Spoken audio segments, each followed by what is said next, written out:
காகங்களை பத்தி நீங்க தெரிஞ்சுக்காத ஒரு சில சுவையான தகவல்கள் என்ன அப்படின்றது தான் இந்த வீடியோல நீங்க பார்க்க போறீங்க. 5 முக்கியமான தகவல்கள் காகங்களை பத்தி நீங்க தெரிஞ்சுக்கிறதுக்கு தான் நான் எடுத்துட்டு வந்திருக்கிறேன். பொதுவா காகங்கள் அப்படின்னாலே உங்களுக்கு தெரிந்த சில தகவல்கள் என்ன அப்படின்னு பாத்தீங்கன்னா, ஒரு காகம் இறந்துருச்சுன்னா ஒரு கூட்டமே கிளம்பி வந்து அவங்களுக்காக மோன் பண்ணுவாங்க. இது நார்மலா மனிதர்கள் மத்தியில நம்மளால பார்க்க முடியும். மத்த எந்த விலங்குகளையும் தாண்டி இந்த காக்கை கிட்ட நிஜமாவே நம்மளால பார்க்க முடியும். ஒரு இடத்துல ஒரு காக்கா செத்துருச்சுன்னா எங்க இருந்து ஒரு காக்கைகள் கூட்டம் வரும்னே தெரியாது. அதை சூழ்ந்து அந்த ஒரு இறந்த காக்கைக்காக அவங்க வந்துட்டு அஞ்சலி செலுத்துவாங்க. அது வந்து காக்கைகளிடம் நம்மளால பார்க்க முடியும். ஒரு புறம் காக்கைகளுக்கு தான் அந்த காலத்துல பண்டைய காலங்கள்லாம் உணவு சமைச்சதுக்கு அப்புறமா ஃபர்ஸ்ட் பார்ட் ஆஃப் த உணவை வந்து காக்கைகளுக்கு தான் வைப்பாங்க. காக்கை வந்து நம்ம முன்னோருடைய ஆவியை வந்து எடுத்துட்டு வருது அப்படின்ற மாதிரியான ஐதீகங்கள்லாம் நிறைய பேர் நம்பிட்டு இருந்தாங்க. இதெல்லாம் உங்களுக்கு எல்லாருக்கும் தெரிஞ்ச சில விஷயங்கள். உங்களுக்கு தெரியாத சில 5 விஷயங்கள்ல நம்பர் 1 என்ன அப்படின்னு பாத்தீங்கன்னா, காக்கைகள் திருடுமாம்பா. அதாவது காக்கைகளுக்கு ஒரு உணவு கிடைச்சிருச்சு அப்படின்னா அது வந்து காக்கான்னு கத்தி அவங்களுடைய ஃப்ரெண்ட்ஸு உறவினர்கள் எல்லாரையும் கூப்பிட்டு மொத்தமா பகிர்ந்து உண்ணக்கூடிய ஒரு பறவை தான். அட் த சேம் டைம் காக்கையை பத்தி உங்களுக்கு தெரியாத ஒரு விஷயம் என்ன அப்படின்னு பாத்தீங்கன்னா, காக்கைகள் திருடுமா. அப்படி திருடி சேர்த்து வைக்கிற அந்த பொருளை யாருக்குமே கொடுக்காதான். எந்த இடத்துல வைக்கணும் அப்படின்னு ஒரு இடத்த கண்டுபிடிச்சு அந்த இடத்துல வந்து அது வச்சுக்கும் அப்படின்னு சொல்றாங்க.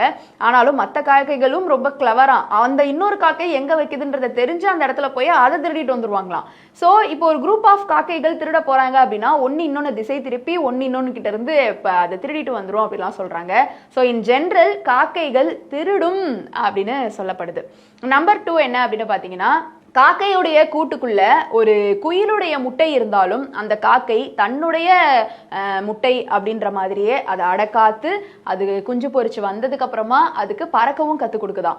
அந்த அளவுக்கு வேற ஏதாவது ஒரு முட்டை வந்து அதனுடைய கூட்டுக்குள்ள வந்தாலும் அது காக்கையுடைய முட்டை மாதிரியே அதை பராமரிச்சு அதுக்கு வந்து நிறைய விஷயங்கள் சொல்லி கொடுக்குது காக்கை. அந்த ஒரு குணம் காக்கை கிட்ட இருக்கு அப்படின்னு சொல்றாங்க. நம்பர் 4, மனிதர்களை தவிர்த்து புத்திசாலியான விலங்குகளின் அடிப்படையில இந்த காக்கை இருக்கான்.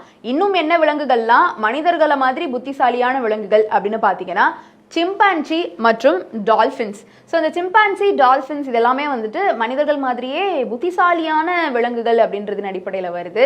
அதே மாதிரி தான் காக்கைகளும் ஒரு புத்திசாலியான பறவை அப்படின்றதின் அடிப்படையில் வருது. அதனால தான் அவங்க திருடுறாங்க, அவங்களோட இனத்தில் யாராவது இறந்து போயிட்டா போய் அழுகுறாங்க.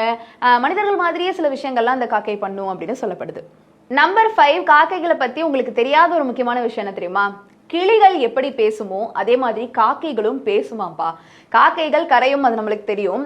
கிளியை வந்து நம்ம வீட்டில் வளர்க்கும் போது அதுக்கு வந்து வார்த்தைகள் சொல்லி கொடுத்தோம்னா மனிதர்கள் மாதிரியே பேசும் இல்லையா? அதே மாதிரி ஒரு காக்கையை கூண்டுக்குள்ள அடைச்சி வச்சிங்கன்னா ஒரு கட்டத்தில் அது பேச ஆரம்பிச்சிடும் அப்படின்னு சொல்றாங்க. அதுக்காக அதை தூக்கி அடைச்சிலாம் வைக்க வேண்டாம். ஆனால் காக்கைகளுக்கும் பேசக்கூடிய திறன் இருக்குது அப்படின்னு சொல்லப்படுது. ஸோ கிட்டத்தட்ட மனிதர்களுக்கு இருக்கிற நிறைய விஷயங்கள் இந்த காக்கைகளுக்கு இருக்கு. ஒருத்தவங்களை உருவ அடையாளம் படுத்துறது, ஒரு ஒரு ஒரு பர்சனை வந்து பார்த்துச்சுன்னா அது மனசுலேயே ஞாபகம் வச்சுக்குமா, இந்த மாதிரியான நிறைய விஷயங்கள் காக்கைகளுக்கு இருக்கு. ஸோ இந்த 5 முக்கியமான விஷயங்கள் நீங்க தெரிஞ்சிராதது இன்னைக்கு நீங்க தெரிஞ்சிருக்கீங்க அப்படின்னு நான் நம்புறேன். இதை பத்தின உங்களுடைய கருத்துக்கள் இருந்தா கீழே வந்து கமெண்ட் பாக்ஸ்ல ரியா என் கூட ஷேர் பண்ணலாம்.